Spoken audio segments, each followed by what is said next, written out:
E o presidente do Novo, Partido Novo, Eduardo Ribeiro, disse que o governador Romeu Zema será candidato à presidência nas eleições de 2026. A Valéria Luizete volta aqui ao 3 em 1 e conta pra gente detalhes desse anúncio, porque tem uma condição aí, né, Valéria? É só se o Jair Bolsonaro não conseguir reverter a inelegibilidade? Explica pra gente. É exatamente isso, Koba. Boa tarde mais uma vez, boa tarde a todos que nos acompanham. De acordo, então, com uma entrevista que foi dada pelo presidente do Partido Novo, Eduardo Ribeiro, então, eles deverão, o Partido Novo, viabilizar a pré-candidatura de Romeu Zema à presidência em 2026, colocando, então, como um plano B para caso o ex-presidente Jair Bolsonaro não consiga reverter sua inelegibilidade junto da Justiça Eleitoral. Ele reforçou ainda que Zema é essencial para uma chapa de direita em 2026 e destacou também o fato de Minas Gerais, estado do qual Romeu Zema é governador, ser o segundo maior colégio eleitoral do Brasil, e fez uma comparação até com o swing state, que é um termo usado então para estados pêndulo que acabam definindo as eleições nos Estados Unidos.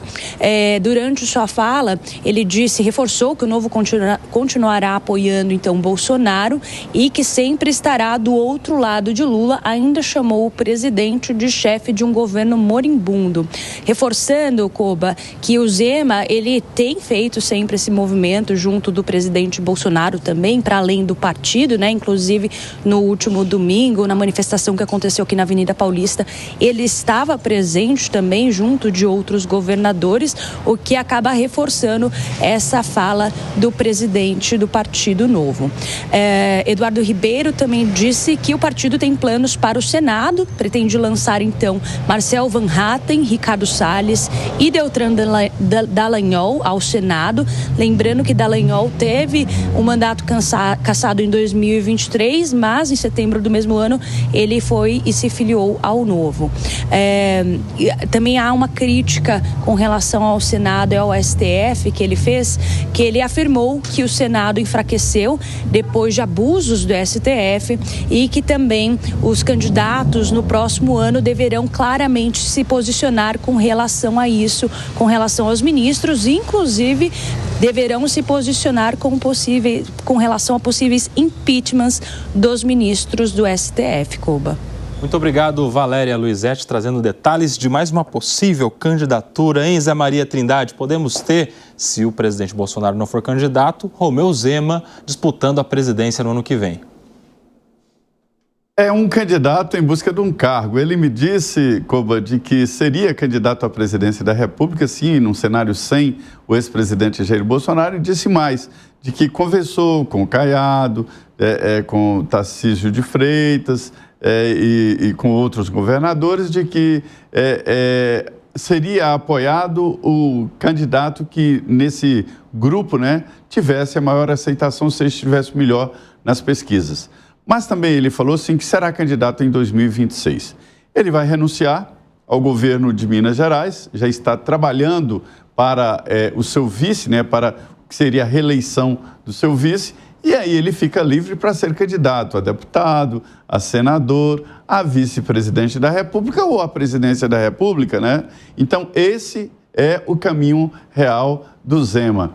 É impressionante, me disse hoje um aliado próximo do ex-presidente Jair Bolsonaro, diz que ele não está admitindo nem no banheiro com a luz apagada de que não será candidato. Quero também a sua opinião, Gustavo Segré, porque esses governadores estavam todos juntos no último domingo. E aí, qual que é essa jogada aí de muitos se anunciarem candidatos? A gente viu Caiado, agora Zema também. E aí? Pré-candidatos, né? Pré-candidatos. Caiado lançou a sua pré-candidatura 3 vezes. Hoje, o Gilberto Kassab afirmou que o PSD vai apresentar a candidatura de Ratinho Júnior. O Zema está como pré-candidato do Novo. Tarcísio, eventualmente, poderia ser pré-candidato de republicanos. E está o presidente Bolsonaro como candidato natural da direita através do PL. Esse acordo que foi feito, eu vi o Caiado naquele dia que fez a primeira pré-candidatura, o lançamento da pré-candidatura num almoço de empresários, mencionando o que o Zé Maria disse, que entre eles teriam um acordo para que aquele que esteja melhor posicionado seria o que estaria apoiado pelos outros. O Zema faz uma conta matemática e disse que se Tarcísio estiver como candidato em 2026 do principal colégio eleitoral São Paulo e ele estiver como pré-candidato, eventualmente da chapa, ou como vice ou como candidato a presidente do segundo colégio eleitoral Minas Gerais, praticamente, matematicamente, a conta estaria fechando. Mas não funciona assim a questão eleitoral. Então, todo mundo agora saiu na pré-candidatura, mas o que vai definir quem será o candidato ou não é se o Bolsonaro vai ser ou não candidato, voltando a ser elegível ou se mantendo na inelegibilidade. E a gente tem um monte de partido aí, né, Alan Gani, com esses interesses, com esses anúncios. O interessante é que se todos eles são pré-candidatos, eles têm condições de usar fundo eleitoral, dinheiro do partido, para rodar o Brasil pelas suas pré-candidaturas e, mais do que isso, pelos projetos, né? E depois tentarem fazer ali um ajuntamento de capitais políticos em prol de um nome só. Você acredita nisso? Não pode pedir voto, né, Koba? Fala, Zé.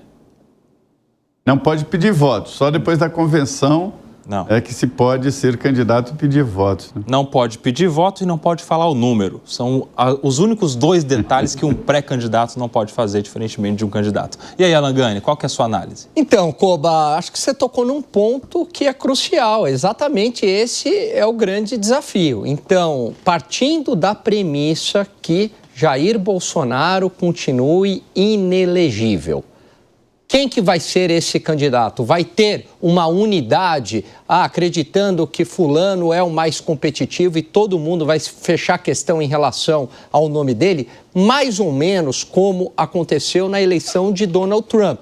Na eleição que ele perdeu para o Biden, não tinha essa unidade partidária em torno de Donald Trump, né, do nome de Donald Trump. E depois aprenderam, o Partido Republicano, quando ele ganhou da Kamala Harris, agora houve toda essa unidade. É o mesmo raciocínio aqui no Brasil. Então, precisa ter essa unidade. Agora, todo mundo quer o seu lugar ao sol. Prova disso foi a manifestação. Foi uma manifestação por parte da população suprapartidária e ideológica? Foi, pedindo anistia lá do 8 de janeiro. Mas muitos governadores já posaram para a foto, pensando aí numa futura candidatura. Só que tem uma coisa aí, né, ô Piperno? Vocês se lembram do caso do Sérgio Moro? Foi pré-candidato a presidente, usou milhões e milhões do partido. Depois foi disputar com os outros que não tiveram o mesmo gasto. Teve uma condenação no TRE do Estado, que depois se reverteu no TSE, né? Mas se reverteu por até um desencontro de informações em relação às provas do que ele havia gastado. Você acha que não deve ser um motivo de atenção para esses tantos pré-candidatos a presidente que depois podem sair a Senado, a deputado, a tantas outras coisas? Claro, o Zema não é o plano B, ele é o plano Z, está lá no fim da fila, né? Agora, tem uma coisa... Tem uma coisa importante. O Partido Novo, eu acredito que o governador Zema vai, inclusive, ser candidato ao Senado. Veja, então tem o Van Hatten, tem o Salles, pode ter o Zema, também o Dallagnol. Já seriam 4 nomes muito fortes para o Senado e certamente puxaria votos também para as chapas de candidatos a deputados. Então, o partido que hoje, lá no Congresso, é um partido nanico, ganharia musculatura. E o candidato forte da direita vai ser aquele que vai ser indicado ao estilo do velho PRI mexicano, no dedazo.